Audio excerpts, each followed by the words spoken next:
आइए मेरे प्यारे मित्रों,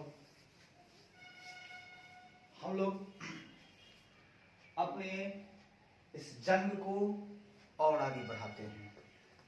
ये जंग है, जिंदगी एक जंग है।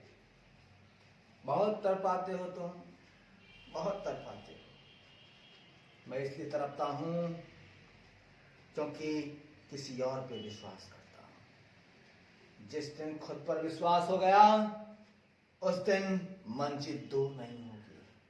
मंजिल दूर नहीं होगी। खुद पर यकीन करो, खुद पर विश्वास करो। मेरे दोस्तों, लगन अगर सच्ची हो तो राह मिल ही जाते हैं। परिस्थितियां कितनी ही विपरीत क्यों ना हो, अगर हृदय में आग लग जाए तो मंजिल मिलकर रहती है। बस हमारा साथ दें। नहीं आती मुझे उतनी इंग्लिश जितनी औरों को आती है, तो क्या हम किसी लायक नहीं? किसी लायक नहीं? आखिर हिंदुस्तान में रहते हैं, समझाते तो हिंदी नहीं है ना। तो बस आइए मित्र, समझने की बात है। छोड़ दीजिए उन्हें जो पहनते हैं टाई और सूट और देखते हैं नीचा, देखते हैं हमें नीचा। आज तक दूसरों के लिए जिया है, अब अपनों के लिए जिऊंगा। मेरे मित्र, हमने कल कुछ चर्चा की थी आपसे। अब उन चर्चाओं को आगे बढ़ाते हैं। आइए देखिए, हमने आपको बताया था specific evaluation by the auditor कि क्या है स्पेसिफिक इवैल्यूएशन। तो हमने आपको बताया था कि फाइनेंशियल स्टेटमेंट में क्या होना चाहिए, एडिक्वेटली मतलब पर्याप्त रूप से ये डिस्क्लोजर होना चाहिए कि कौन सी सिग्निफिकेंट अकाउंटिंग पॉलिसी को आपने सिलेक्ट किया है और अप्लाई किया है। किस अकाउंटिंग पॉलिसी को आपने सिलेक्ट किया है और किस अकाउंटिंग पॉलिसी को आपने क्या किया है, अप्लाई किया है। हमें ये जानकारी चाहिए। ओके, चलिए। साथ ही साथ ऑडिटर ये भी वैल्यूएशन करेगा कि अकाउंटिंग पॉलिसी जो आपने सिलेक्ट किया है, जो आपने अडॉप्ट किया है, अप्लाइड किया है, वो हमेशा कंसिस्टेंट होना चाहिए विथ किसके साथ, एप्लीकेबल फाइनेंशियल रिपोर्टिंग फ्रेमवर्क के साथ। वो कंसिस्टेंट होना चाहिए और साथ ही साथ एप्रोप्रिएट होना चाहिए, उचित होना चाहिए। इसमें कोई भी कमी, किसी तरह की कमजोरी नहीं देखी जानी चाहिए। आगे बढ़िए। साथ ही साथ अकाउंटिंग पॉलिसी के बाद हमने अकाउंटिंग एस्टिमेट की बात करी। तो मैनेजमेंट के द्वारा जो भी अकाउंटिंग एस्टिमेट किया जाता है वो पूरी तरह से तार्किक होना चाहिए, रीजनेबल होना चाहिए, मतलब अनाप शनाप नहीं होना चाहिए, रीजनेबल होना चाहिए इन अकाउंटिंग एस्टिमेट। जैसे कि किसी मशीनरी का लाइफ देखना, कितने साल वो और रहेगा, तो ये सारे आते हैं अकाउंटिंग एस्टिमेट में। और सारी बातें हैं, बात करेंगे। साथ ही साथ जो भी इंफॉर्मेशन फाइनेंशियल स्टेटमेंट प्रेजेंट करता है वो कैसा होना चाहिए, इंफॉर्मेशन हमारे यूजर्स के लिए कुरी होना चाहिए। सी फॉर कॉम्परेबल,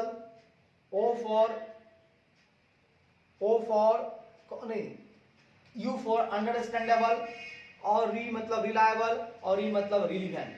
मतलब जो भी इंफॉर्मेशन होना चाहिए रिलीवेंट होना चाहिए, रिलायबल होना चाहिए, कॉम्परेबल होना चाहिए जिसका तुलना हम कर सकें, और अंडरस्टैंडेबल होना चाहिए।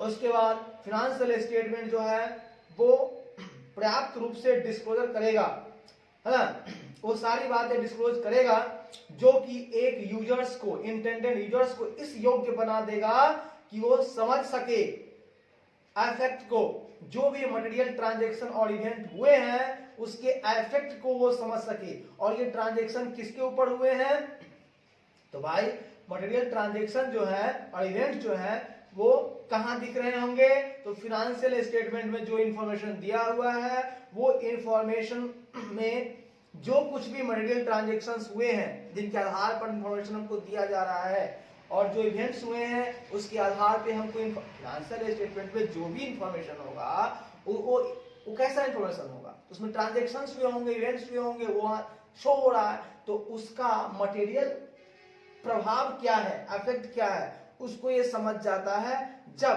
पूर्ण रूप से डिस्क्लोज हो फाइनेंशियल स्टेटमेंट। साथ ही साथ जो भी टर्मिनोलॉजी यूज्ड हुआ है फाइनेंशियल स्टेटमेंट में, जैसे कि टाइटल, इंक्लूडिंग टाइटल, वो एप्रोप्रिएट होना चाहिए। चलिए अब हम आगे बढ़ेंगे, आगे हम लोग बढ़ेंगे, जरा सा सुनिएगा। वे further when the financial statement are prepared in accordance with a fair presentation framework, अब ध्यान रखिएगा, फाइनेंशियल स्टेटमेंट जो तैयार होता है भैया,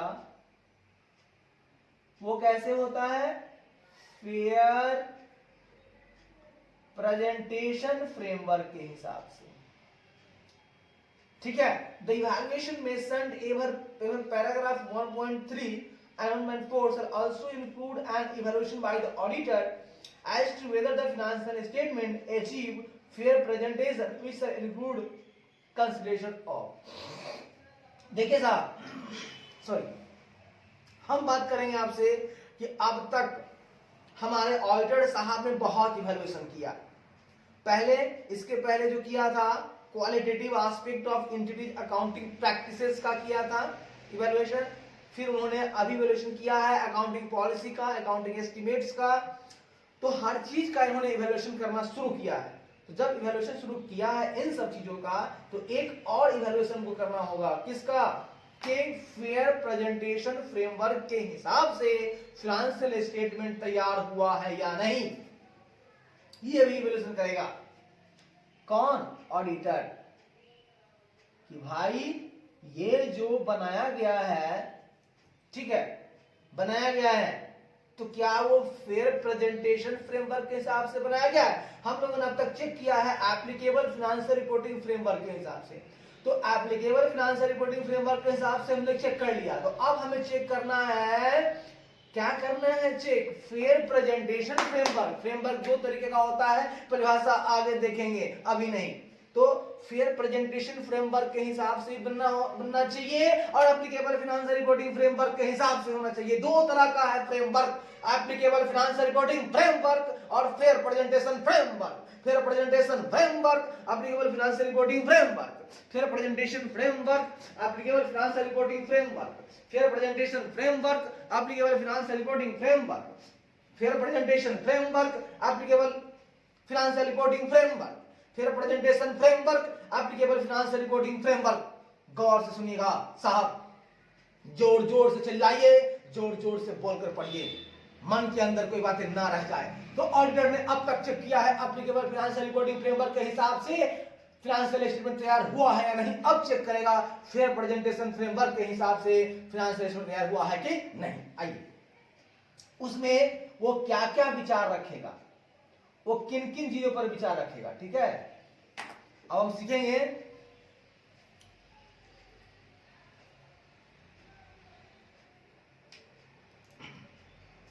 ऑडिटर यह भी इवैल्यूएशन करेगा कि जो फिनेंशियल स्टेटमेंट प्रिपेयर्ड हुए हैं वह फेयर प्रेजेंटेशन फ्रेमवर्क के अनुसार हुए हैं या नहीं। बहुत बढ़िया, बहुत शानदार, इस बात को ध्यान रखेगा वो, ठीक है। तो आइए, इसमें वो क्या क्या विचार करेगा, ठीक है।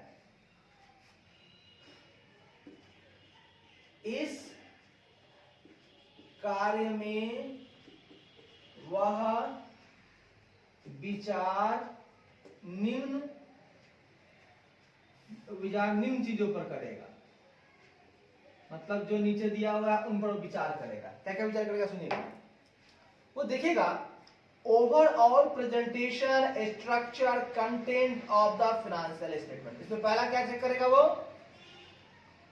प्रेजेंटेशन, स्ट्रक्चर एंड कंटेंट, तीन चीज वो देखेगा। फिर प्रेजेंटेशन फ्रेमवर्क में क्या बोलेगा, स्ट्रक्चर कैसा है। हाँ, स्ट्रक्चर का मतलब वर्टिकल है, हॉरिजॉन्टल है, क्या है, नहीं है, स्ट्रक्चर देखेगा। मतलब पहला ऑडिटर क्या देखेगा, ऑडिटर फिनेंशियल स्टेटमेंट का ओवरऑल स्ट्रक्चर देखेगा, ओवरऑल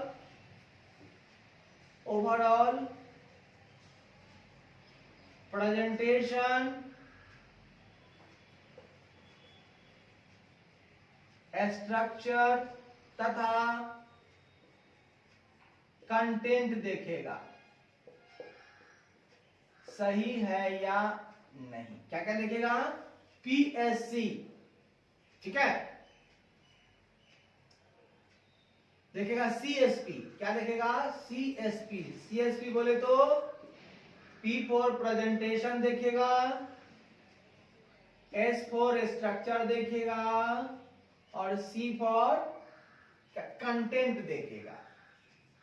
ध्यान रखिएगा, सीएसपी को देखेगा, सी फॉर कंटेंट देखेगा, एस फॉर स्ट्रक्चर देखेगा, पी फॉर प्रेजेंटेशन देखेगा, सीएसपी, सी फॉर कंटेंट देखेगा, एस फॉर स्ट्रक्चर देखेगा, पी फॉर प्रेजेंटेशन देखेगा, सी फॉर कंटेंट देखेगा, एस फॉर स्ट्रक्चर देखेगा, पी फॉर प्रेजेंटेशन देखेगा, सी फॉर कंटेंट देखेगा, एस फॉर स्ट्रक्चर देखेगा, पी फॉर प्रेजेंटेशन। मतलब फाइनेंशियल स्टेटमेंट है ना, ओवरऑल कैसे प्रेजेंट किया गया है, उनका स्ट्रक्चर क्या है, उनका कंटेंट क्या है, इन बातों पर ध्यान देगा साहब। युद्ध है, कर शपथ युद्ध है। तो आइए बात करते हैं दोस्त कि ऑडिटर जो है ना वो फाइनेंशियल स्टेटमेंट को ओवरऑल देखता है कि उसका प्रेजेंटेशन कैसा है, उसका स्ट्रक्चर कैसा है और उसमें कैसे कंटेंट है, कंटेंट क्या है उसका, ये देखा जाता है फेयर प्रेजेंटेशन फ्रेमवर्क में। आइए दूसरा चीज देखेगा, whether the financial statement including the related notes, ठीक है। फाइनेंशियल स्टेटमेंट में क्या क्या देखेगा, उसमें कुछ नोट्स दिए रहते हैं, represent the underlying transactions and events in a manner that achieves fair presentation. आप सुनिएगा,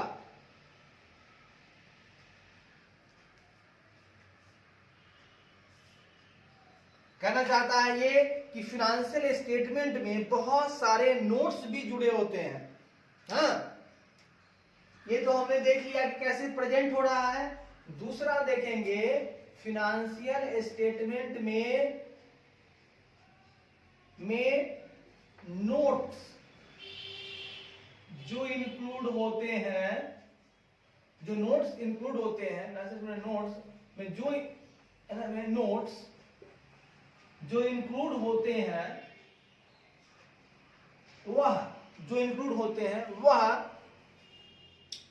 वह क्या करता है, वह ट्रांजैक्शंस को रिप्रेजेंट करता है ना, और represent the underlying transaction and events in a manner, मतलब उसमें मैनर लिखा रहता है, मतलब इस जो नोट्स में जो नोट्स रहता है उसमें लिखा रहता है, हाँ कहते हैं नोट्स होते हैं, उसमें लिखा होता है मैनर, ठीक है। वहां लिखा रहता है कि किस मैनर में काम हुआ है, मैनर किस मैनर में, मतलब वह उसमें लिखा होता है ट्रांजैक्शंस और इवेंट्स का मैनर, है ना, होता है, उसमें लिखा होता है कि किस मैनर में ट्रांजैक्शन तथा इवेंट्स, फाइनेंशियल स्टेटमेंट में नोट्स रहता है उसमें बताया जाता है, उसमें लिखा होता है कि किस मैनर में ट्रांजैक्शन तथा जो इवेंट्स हुए हैं, है ना, जो ट्रांजैक्शन तथा इवेंट्स हुए हैं वो किस मैनर में लिखे गए हैं। ठीक है, मतलब ये मेरा ये कहना है कि फेयर प्रेजेंटेशन फ्रेमवर्क का मतलब दो होता है। पहला तो होता है कि ऑडिटर देखता है कि फाइनेंशियल स्टेटमेंट जो है हमारा वो ओवरऑल उसका क्या प्रेजेंटेशन है, उसका क्या स्ट्रक्चर है, उसका क्या कंटेंट है, मतलब सीएसपी।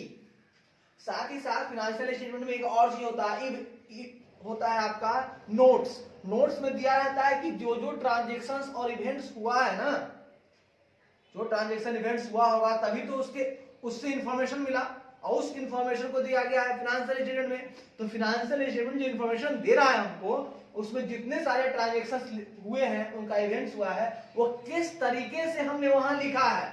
अब मान के चलिए ट्रांजेक्शन्स हुआ, अगर एक्सपेंस नेचर का हुआ, इनकम नेचर का हुआ, दो तरह का हो सकता है। कोई इवेंट्स हुआ, मतलब इवेंट्स बोले तो क्या, कोई इवेंट्स हुआ है ना, मतलब हमने एसेट खरीदा,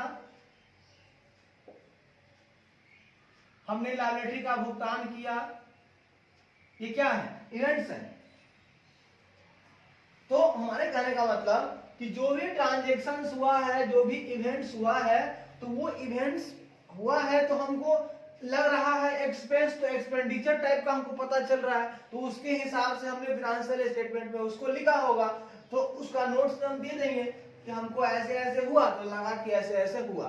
ठीक है, मतलब मेरा कहना है कि जो हमको लगा और कैसे लगा उसको यहाँ लिख देंगे। अब फाइनेंशियल स्टेटमेंट उसको एसेट में लिखेंगे, लायबिलिटी को लायबिलिटी लिखेंगे।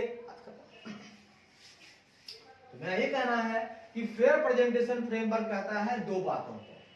कितने बातों को कहता है, दो बातों को। तो पहली बातों को कहता है कि भाई ऑडिटर जो है चेक करेगा फाइनेंशियल स्टेटमेंट को, ओवरऑल वो देखेगा कि उसका सीएसपी कैसा है, कंटेंट कैसा है, स्ट्रक्चर कैसा है, और साथ ही साथ पी फॉर प्रेजेंटेशन कैसा है। उसके बाद जो भी प्रेजेंट हुआ है उसमें उसको नोट्स के अकाउंट में बताएगा कि वो जो ट्रांजैक्शन थे, जो इवेंट्स थे, वो किस मैनर में वहां हमने लिखे हैं, वो मैनर वहां पे बताएगा।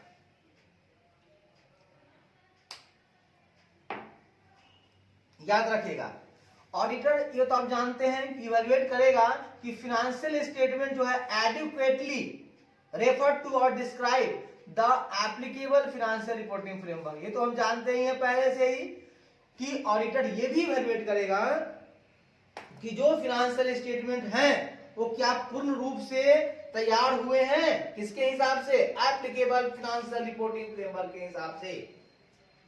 ऑडिटर इवैल्यूएट करो, ऑडिटर इवैल्यूएट करेगा कि फाइनेंशियल स्टेटमेंट क्या एप्लीकेबल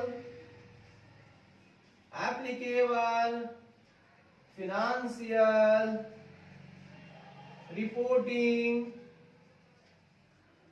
फ्रेमवर्क के हिसाब से डिस्क्राइब हुआ है, या आप बोल सकते हैं प्रिपेयर्ड हुआ है। दो चीजों को आप बताएंगे। चलिए, बहुत बढ़िया बात।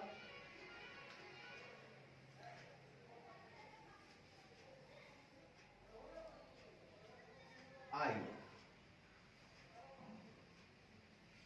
अब हम लोग आगे बढ़ते हैं।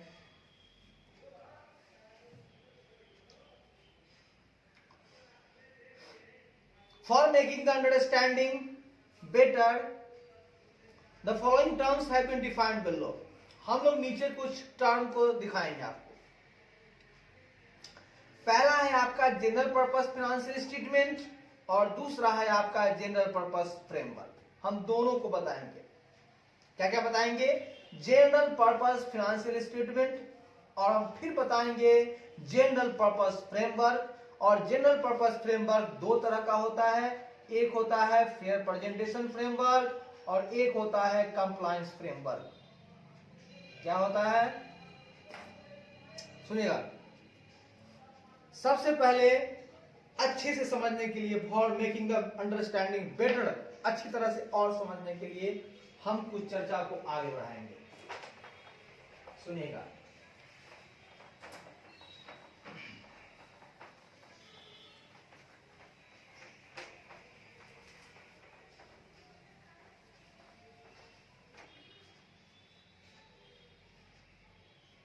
मेरा एक ही सपना था कि बिना गुरु से पढ़े हुए हमारे अंदर का डर हटे, लेकिन कोशिश कर रहा हूं कि अगर किसी के पास गुरु ना हो तो क्या वो नहीं पढ़ पाएगा? अगर गुरु ना हो संसार में तो क्या किताब से नहीं पढ़ पाएगा? जब वो एक इंसान किताब लिख सकता है तो लिखे हुए किताब को क्या दूसरा इंसान पढ़ नहीं सकता? अगर इंसान इतना कमजोर है तो क्यों करता है वो भारी काम, क्यों उठाता है वो बड़े काम? आइए बात करते हैं मेरे मित्र, ढेर सारी बातें करते हैं। अब नहीं रुकूंगा, अब नहीं रुकूंगा, अब नहीं थकूंगा, अब नहीं रुकूंगा। आइए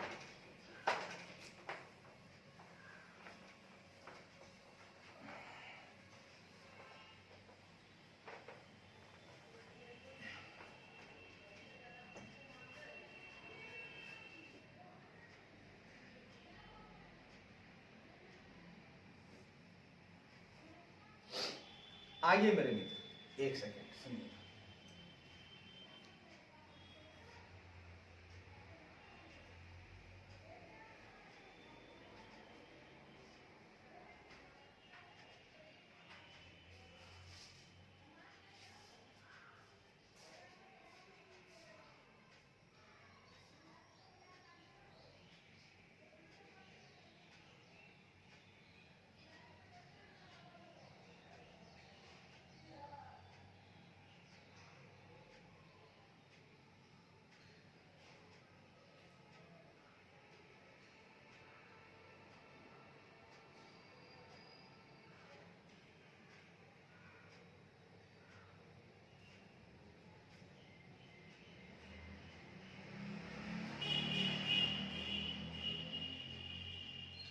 मेरे बच्चों, मेरे मित्रों, अब नहीं तो कभी नहीं, अब नहीं तो कभी नहीं। डरना मत कभी जिंदगी में दोस्तों, डरना मत। ये भय मनुष्य को हरा देती है, ये भय मनुष्य को कमजोर कर देती है। इस भय के कारण इंसान ने अपने आप को खो दिया। अरे हम जानते हैं कि जिंदगी कम दिनों की होती है। इसका क्या मतलब डर जाएं, भाग जाएं?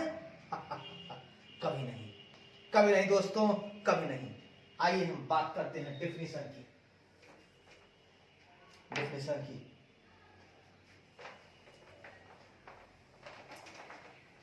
चाहे आईसीआई मुझे फेल कर दे कोई फर्क नहीं पड़ता, लेकिन मैं पढ़ाऊंगा, खुद को पढ़ाऊंगा, खुद को, अपने आप को पढ़ाऊंगा। मैं अपना गुरु स्वयं बनूंगा, मैं बनूंगा नहीं, बनने के प्रयास कर रहा हूं मैं।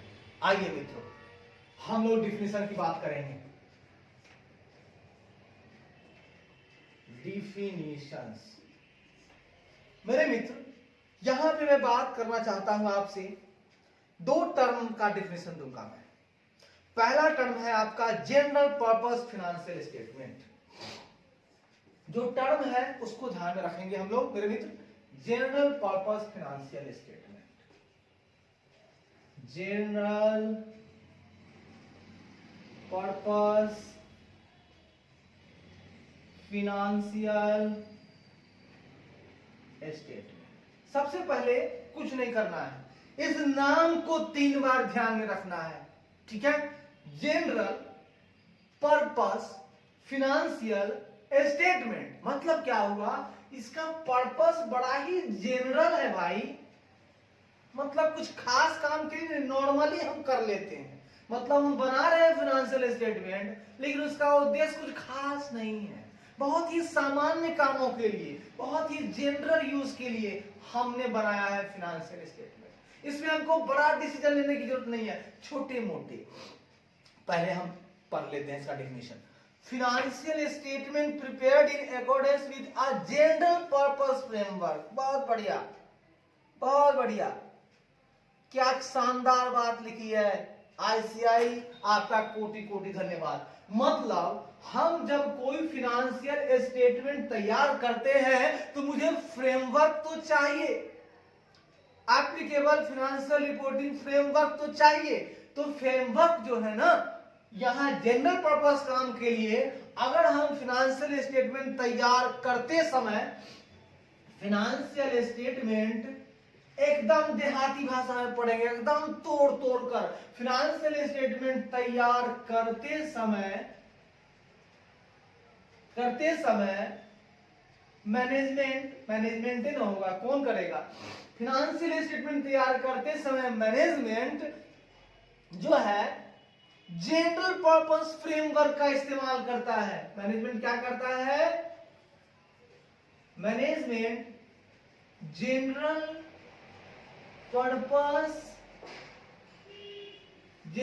पर्पस फ्रेमवर्क का इस्तेमाल करता है। वाह वाह जी वाह, बहुत शानदार, बहुत शानदार। मतलब कि फाइनेंशियल स्टेटमेंट तैयार मैनेजमेंट ने किया और बोला कि भैया मैं इसी फ्रेमवर्क का इस्तेमाल करूंगा, क्योंकि मेरे पास दो फ्रेमवर्क है, जनरल पर्पस फ्रेमवर्क और एक और है, बताऊंगा मैं। पहले हम जनरल पर्पस के बात करेंगे, फिर बात करेंगे, ठीक है। मेरे पास जनरल पर्पस फ्रेमवर्क है और उस फ्रेमवर्क के हिसाब से अगर हमने फाइनेंशियल स्टेटमेंट तैयार किया है तो उसको बोला जाएगा जनरल पर्पस फाइनेंशियल स्टेटमेंट। पहले इस बात को समझिए, ज्यादा नहीं, ऐसा नहीं खूब गहराई में जा, जो बातें हैं, जो लाइंस है, पहले उसको फिट बैठाइए माइंड में कि जनरल पर्पस फाइनेंशियल स्टेटमेंट की मतलब होती है कि मैनेजमेंट जब फाइनेंशियल स्टेटमेंट तैयार करते समय जनरल पर्पस फ्रेमवर्क का इस्तेमाल करता है। किस फ्रेमवर्क का इस्तेमाल करता है साहब?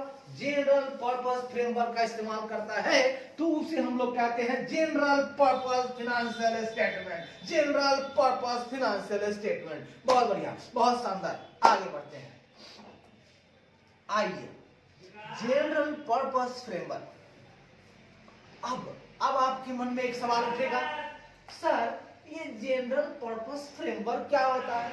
अभी बता रहा हूं, एकदम दिल थाम कर सुने, बैठे रहिए।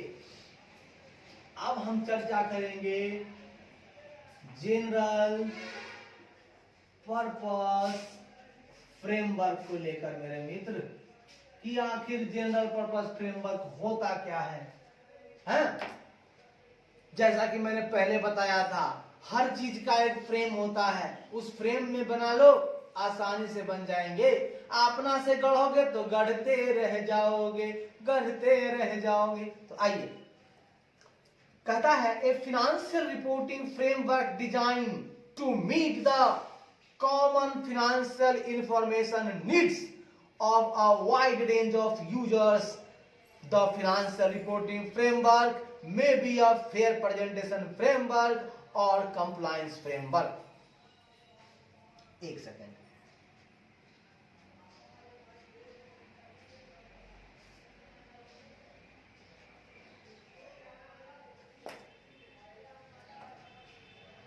देखिएगा, जनरल पर्पस फ्रेमवर्क जो है उसका डिजाइन होता है। अच्छा, कोई चीज का तो डिजाइन होता है ना, फ्रेम का एक डिजाइन होगा ना भैया। तो जनरल पर्पस जो फ्रेमवर्क है उसका डिजाइन होता है। कैसा डिजाइन होता है? ऐसा डिजाइन होता है ताकि उसमें कॉमन फाइनेंशियल इंफॉर्मेशन जो है ना वो मिल सके, है ना। मतलब इनका डिजाइन होता है कि किसी भी यूजर्स, वाइड रेंज में, मतलब किसी भी यूजर जिनका रेंज वाइड है, जिनका रेंज क्या है? वाइड, मतलब फैला हुआ है। जिनका रेंज वाइड मतलब फैला हुआ है, बहुत दूर है, मतलब कि कोई भी यूजर्स वाइड रेंज का यूजर्स है, ठीक है। और उसको जानकारी चाहिए, क्या चाहिए? उसको जरूरत है कॉमन फाइनेंशियल इंफॉर्मेशन की, जिन्हें सामान्य जिन्हें सामान्य एकदम कॉमन फाइनेंशियल इंफॉर्मेशन की जरूरत है, जिन्हें कॉमन फाइनेंशियल इंफॉर्मेशन की जरूरत है। अरे बहुत बढ़िया, मतलब यूजर्स है, वाइड रेंज का यूजर्स है, कस्टमर्स है, मतलब क्या कहे आपको हम, बहुत सारे यूजर, मतलब कोई भी बैंक है, एनीबॉडी। तो किसी भी यूजर्स को अगर इच्छा हुई, क्या हुई कि भैया हमको फाइनेंशियल इंफॉर्मेशन चाहिए, ठीक है, मतलब कि फाइनेंशियल इंफॉर्मेशन का मतलब होता है कि हमको बैलेंस शीट देखना है, पीएल देखना है। अगर वो चाहता है कॉमन फाइनेंशियल इंफॉर्मेशन हमको चाहिए, तो फाइनेंशियल इंफॉर्मेशन जब तुमको चाहिए, तुमको जरूरत है कॉमन जनरल जरूरत है, तो तुमको जनरल पर्पस फ्रेमवर्क चाहिए। क्या चाहिए तुमको? जनरल पर्पस फ्रेमवर्क चाहिए। तभी तो तुम कॉमन फाइनेंशियल इंफॉर्मेशन ले लोगे। तो ऐसा डिजाइन होता है ये फ्रेमवर्क कि उसमें कॉमन जो फाइनेंशियल इंफॉर्मेशन होते हैं, जो सबको जरूरत है, वो आराम से सभी यूजर्स को मिल जाए, सभी यूजर्स इसका आनंद उठाएं। तो उनको हम लोग बोलते हैं जनरल पर्पस फ्रेमवर्क। जैसा कि मैंने आपको पहले ही बताया कि जो फाइनेंशियल रिपोर्टिंग फ्रेमवर्क है, ये जो है जनरल पर्पस फ्रेमवर्क, जिनको आप बोल सकते हैं, क्या बोल सकते हैं?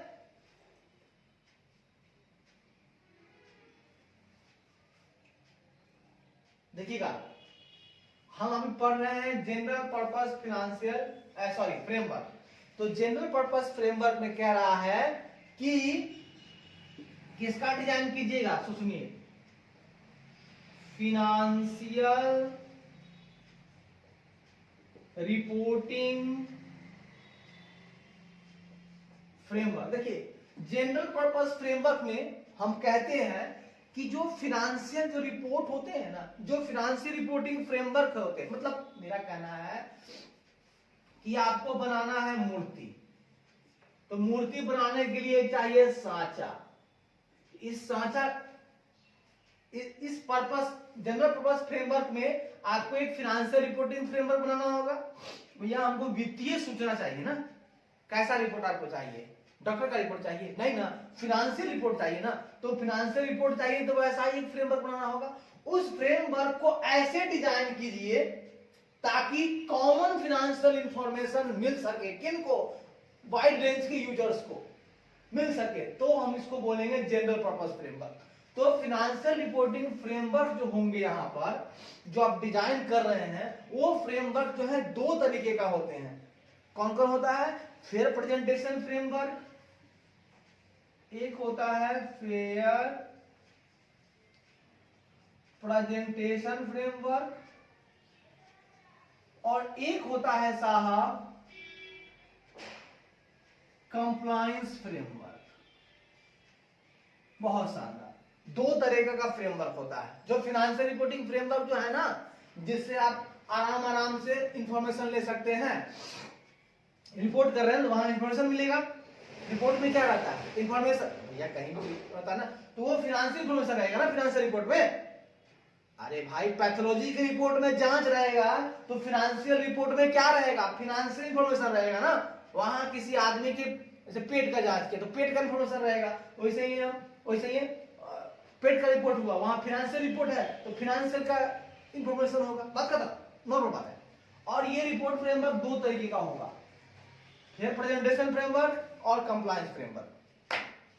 अब देखिए, हम आगे बढ़ते हैं, एकदम तोड़ कर मोड़ कर आगे बढ़ेंगे, एकदम शानदार जीत होगी। आइए घबराइए मत, हिम्मत से काम लीजिए। हिम्मत मर्दा है, हिम्मत खुदा है, हिम्मत से बढ़कर दुनिया में और कुछ नहीं है। साहस हमारी जिंदगी है, साहस से बड़ी दुनिया में कुछ भी नहीं है दोस्तों, कुछ भी नहीं है। आइए,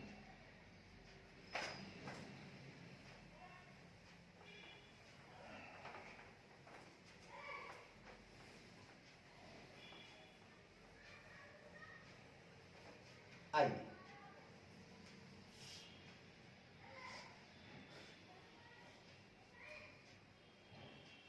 दोस्तों, थोड़ा सा विराम दें।